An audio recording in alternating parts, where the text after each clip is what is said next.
Okay, so get ready, because today we are diving into some seriously thought-provoking territory with Esther Villar's, how do I put this?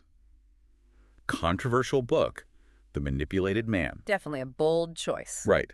Published back in 1971, this book, well, it really ruffled some feathers. We're going to be breaking down excerpts from, it's actually a YouTube video with like a human narration of the book, to wrap our heads around Villar's arguments.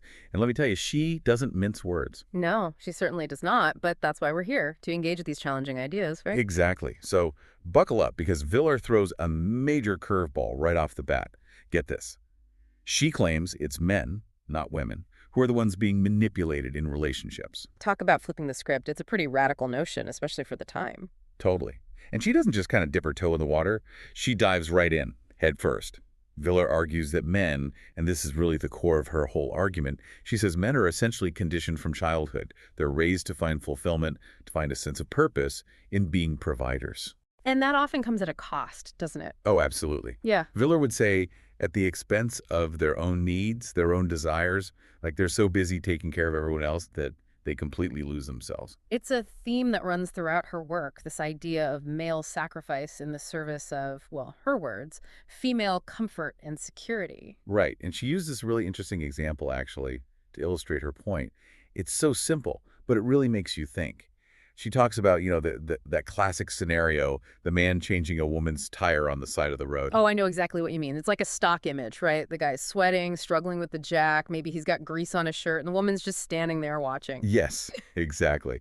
And Villar uses this almost cliche to highlight how men are just expected to drop everything, to prioritize a woman's comfort and convenience, even if it means, putting themselves in an awkward or inconvenient or even a dangerous situation. It's an image that really captures the essence of her argument, that these seemingly chivalrous acts are actually, in her view, evidence of a deeper power imbalance. Exactly. And she digs even deeper into this, asking, why does this dynamic even exist in the first place?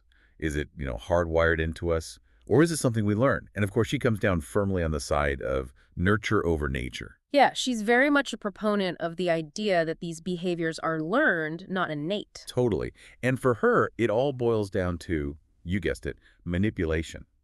With women, at least in her view, holding all the cards. It's a pretty bold claim, to say the least. But she doesn't just throw that word around lightly. Vilar actually lays out a whole framework for how this so-called manipulation plays out in relationships. Right. And this is where things get really interesting, because she argues it's often insidious almost. It's subtle. It's woven into the very fabric of our language, the way we communicate, those everyday interactions. Absolutely. It's not always about grand gestures or overt displays of power. Villar is talking about something much more nuanced. And this is where her concept of the female dictionary comes in. The female dictionary. Okay, you have to tell me more about this. What is that? So Villar proposes this idea, right, that women use seemingly innocent phrases, things we hear all the time, but she says they use them in a very calculated way to influence men's actions and ultimately to maintain their own comfort and security. It's like a secret code that men are totally clueless about. Exactly. Villar would say that men hear these phrases and they take them at face value, but beneath the surface, there's this whole other layer of meaning, a meaning that reinforces those traditional gender roles and keeps those power imbalances firmly in place. Okay, you've officially piqued my curiosity. Give me an example. What kind of phrases are we talking about here? Well, let's say a woman says something like, "He must protect me." Sounds innocent enough, right? A natural desire for security.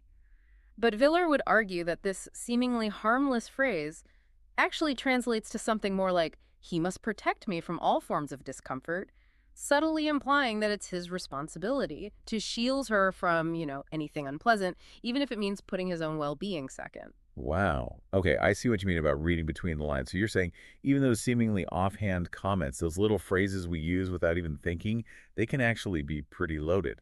That's exactly Villar's point. She wants us to pay attention to those underlying messages, those unspoken expectations that can really shape the dynamics of a relationship. It's like she's saying, wake up and smell the roses, guys. Or maybe wake up and smell the manipulation. Well, however you want to put it, I think the point is, Villar wants us to be more aware of how our words, even those seemingly insignificant ones, might contribute to those broader patterns of behavior. It's really making me think differently about how we communicate in general. And that's what makes Villar's work so fascinating, isn't it? It's thought-provoking, it's challenging. Whether you agree with her or not, she really forces you to examine those taken-for-granted aspects of relationships. Absolutely. And it's not just about language either. She takes this even further, arguing that children are also brought into this whole equation of, manipulation and control. Ah, yes, the role of children. Villar doesn't shy away from controversial takes, and her perspective on motherhood is definitely up there. She suggests children play a pivotal role in solidifying a man's dependence on a woman, even going so far as to call them, and I'm not sure I'm comfortable using this word, but she calls them hostages. Hostages. Whoa. Okay, that is a very loaded term. What does she even mean by that? Well, it's obviously a provocative way of putting it, but her argument is essentially this. Once children are in the picture, a man is, in her view, locked in. He's obligated to support the family financially, emotionally, even if the romantic relationship itself starts to, deteriorate. So she's suggesting that for some women, having children is like a strategic move to ensure their own security down the line. That's the gist of her argument, as uncomfortable as it might be to consider. She's saying that for some women, motherhood isn't just about, the joys of raising a family, it's also about ensuring their own well-being. I mean, it makes you think, right? Yeah. Because it's like for so long, women have been told that their biological imperative, their role as mothers, is what makes them vulnerable, dependent on men. Right. But Volar flips that whole narrative on its head. Exactly. She's saying, hold on a second. What if it's actually the opposite? What if that dependence goes both ways? And that brings us to what is perhaps one of her most, should we say, provocative arguments. Villar argues that this whole notion of female inferiority, the idea that women are somehow weaker, less capable, it's all a carefully constructed illusion, a smokescreen. Wait, she's saying it's all an act. In a way, yes. Villar believes that women, and again, this is her perspective, that women have deliberately cultivated this image of, well, let's just say it, of intellectual inferiority, and they use it to their advantage. So this is like she's saying women play dumb. You could put it that way. Villar would say by appearing less intelligent, less capable, women can actually get away with more. They can avoid certain responsibilities. They can tap into that, that instinct to protect, to provide. Fascinating. To illustrate her point, Vilar uses this really pointed anecdote about a man and a woman passing a construction site. Oh, I remember that one. It's Yeah. a classic example of how she contrasts male and female curiosity. Right. The man, he's totally engrossed. Like, wow, look at the machinery, the engineering, the sheer scale of it all. But the woman, not so much. She's more focused on, well, in Villar's words, matters within her immediate personal sphere. Exactly. And with that one simple example, Vilar drives home her point. Men are drawn to displays of intelligence, competence, ambition, while women, in her view, downplay those qualities. It's like she's saying intelligence, or at least the appearance of it, can be weaponized in relationships. It's a very bold statement and one that has definitely stirred up its fair share of controversy over the years. Yeah, it's definitely a lot to unpack.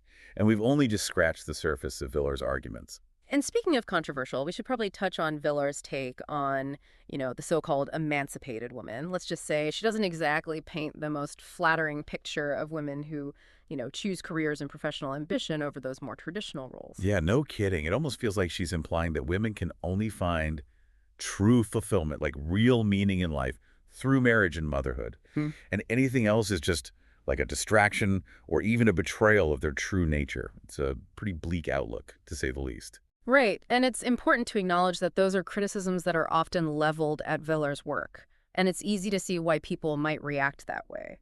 But to be fair to Villar, we have to try to see her arguments within their historical context, right? Absolutely. I mean, Huh. she's writing this back in the late 60s, early 70s. It was a very different time for women. The feminist movement was gaining traction, but those ideas about gender roles, about what it meant to be a woman, they were being challenged, but they were still very much entrenched in society. Exactly. And the manipulated man was coming out right in the thick of that cultural upheaval. So how does Villar's definition of emancipation differ from, what we might consider to be true liberation today? Well, for Villar, emancipation, it's not really about genuine equality. She's not talking about, breaking free from societal constraints or fighting for equal rights.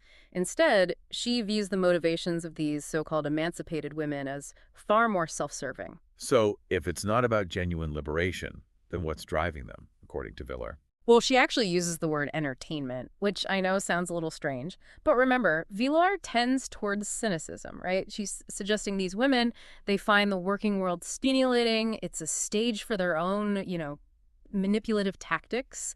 They crave the status, the power, the sense of control they can get in a professional setting. Hold on. So you're saying that for Villar, even a woman's ambition, her desire to succeed in her career, it all boils down to manipulation. I mean, that seems like a bit of a stretch, even for her. It's definitely a provocative claim. And to be fair, Villar does acknowledge that there are exceptions. She actually categorizes working women into a few different groups. So there are those who genuinely have to work because their husbands can't, cut it as the sole provider. Okay, so she's acknowledging that economic realities sometimes force women into the workforce. Yeah. That makes sense. Right. And then there are those who are, for whatever reason, unable to have children. And Villar suggests that for some of those women, they might feel, I don't know, adrift from that traditional role of motherhood. So they pour their energy, their ambition into their careers instead. It still feels a little, I don't know, reductive. Like she's reducing female ambition to these very narrow categories. I get what you mean, and again, those are valid critiques. But I do think it's helpful to keep in mind that Villar's views are very much a product of her time. We can't ignore the fact that she was writing in a very specific cultural context. That's true. And it's interesting because even though times have changed, even though women have made incredible strides in terms of education, career opportunities, shattering those glass ceilings, there's still this, I don't know, this lingering sense that Villar's work continues to resonate with some people. It's like even decades later, something about her arguments still strikes a nerve. Why do you think that is? That's a great question. It's the million-dollar question, right? Why does this book, written over 50 years ago, still generate so much discussion, so much debate, even anger in some cases? Maybe it's because, and this is just a thought, but maybe it's because beneath the provocations, beneath the sometimes, let's be honest, the outrageous generalizations, maybe there's a grain of truth in what Villar's saying. A grain of truth. You mean like even though her views are extreme, even though some of her arguments are, downright offensive to modern sensibilities, there might be something there worth considering. Exactly. Maybe it's not about agreeing with everything she says, but about being willing to, sit with the discomfort, Yeah, to confront those uncomfortable possibilities about the nature of power, about the dynamics of manipulation, even in our most intimate relationships. It's like she's holding up this distorted mirror to society, forcing us to confront those parts of ourselves, those aspects of our relationships that we might prefer to keep hidden, even from ourselves. Precisely. And sometimes those reflections, even the unflattering ones, can be incredibly illuminating. Interesting that you use the word illuminating, because one of the things that I find most fascinating and unsettling about Villar's book is her take on intelligence itself. She has this very, I don't know, uncharitable view of how women perceive and utilize intellect, Hmm. especially within the context of relationships. Right. It's like she's suggesting that for some women, intelligence, or at least the appearance of it, can be a liability in romantic relationships. And it's almost as if they downplay their intelligence to appeal to men. It's like she's suggesting that women dumb themselves down to make men feel more comfortable, more in control. Yeah, and I think it's important to acknowledge that idea that women deliberately downplay their intelligence to attract or manipulate men, it's a very controversial one. To say the least. It feels very outdated, very rooted in those traditional gender stereotypes that thankfully we're starting to move away from. Absolutely. And Villar's critics are very vocal about pointing out that her views on female intelligence ignore the very real societal barriers that women have faced. For centuries, women were denied access to education, to professional opportunities. So to suggest that they're somehow naturally less intelligent or that they choose to downplay their intellect, it just doesn't hold up to scrutiny. No, it doesn't. And yet, even though Villar's arguments can be incredibly frustrating, even infuriating at times, I find myself constantly going back to this idea that maybe, just maybe, there's something to be said for, questioning our assumptions. Exactly. I think that's the key here. It's not about blindly accepting Villar's conclusions, but about engaging with her ideas, even the ones that make us uncomfortable.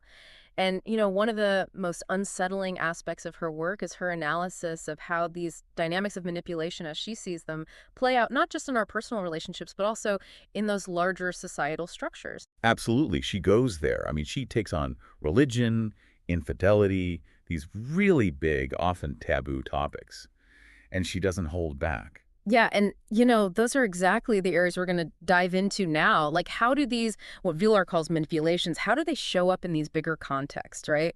We were talking about religion and infidelity before the break, so let's go there. Okay, so with religion, it's almost like Villar saying, look, these institutions, they're supposed to be about morality, guidance, all that, but she's arguing they're actually kind of propping up this system where men end up, well, subservient. Subservient. Like she's Wow. saying, even religion is rigged to keep men under women's thumbs. That's the gist of it, yeah. She points out how many religions, they've got this, like, masculine figurehead, right? God, a prophet, whatever, authority figure, definitely. But then what are the values they're pushing? Humility, self-sacrifice, submitting to this higher power. It's like she's suggesting there's this underlying message that men are supposed to be, what, submissive not just to God or whoever, but to women too. You got it. And her argument is this whole setup, it feeds into that conditioning we were talking about before. Men, they're raised to think, proving themselves through actions, following the rules. That's where their validation comes from, which, according to Villar, plays right into the manipulation she's talking about. Whoa. Okay, so religion's covered. What about infidelity? You mentioned that was a doozy. Oh, yeah, buckle up. This is prime Villar territory where things get, well, let's just say she's got some thoughts. Her main thing is society's got this double standard when it comes to cheating, and it totally works in women's favor, at least according to her. Okay, I got a bite. Lay it on me. What's this double standard she sees? All right, so picture this, right?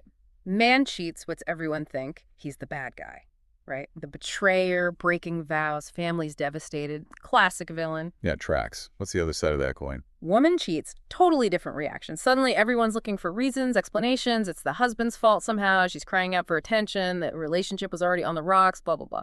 Way more sympathy going on. Wow, yeah, that's disturbingly accurate when you think about it. Mm. But how does Vilar tie this back to, like, the manipulation angle? What's the connection? She'd say this double standard gives women a pass, basically. By playing into this whole vulnerable, dependent image, she'd argue they can get away with stuff men never could, and the consequences are way less severe. So it's like, even if these expectations on women, like the whole damsel in distress thing, even if that's messed up, Villar's saying some women are using it to their advantage. You got it in one. Now, of course, her critics would say this is way too simplistic, right? That it ignores the emotional toll, the social stigma women face when they go against the grain. And those are valid points. For sure. It's important to remember, with Vilar, there's always another side of the story. 100%. I mean, the manipulated man, it's meant to be provocative, right? To get people thinking. Whether you agree with her conclusions or not, she's forcing us to confront these really uncomfortable truths about gender, about power, about how we relate to each other. And honestly, we need those conversations. Yeah, I think you're right. It's so easy to just go through life accepting these roles, these expectations, without ever really questioning, where they came from or who they actually benefit. Villar's work, like it or not, it shakes things up, makes you think twice. And isn't that what a good deep dive should do? Challenge our assumptions, maybe even make us a little uncomfortable. Totally. Well, on that note, it looks like we're coming up on the end of our time today. Yeah. But this conversation, it definitely doesn't end here. So, to our listeners, keep exploring, keep asking tough questions, and as always, keep diving deep. And keep an open mind. You never know what you might discover.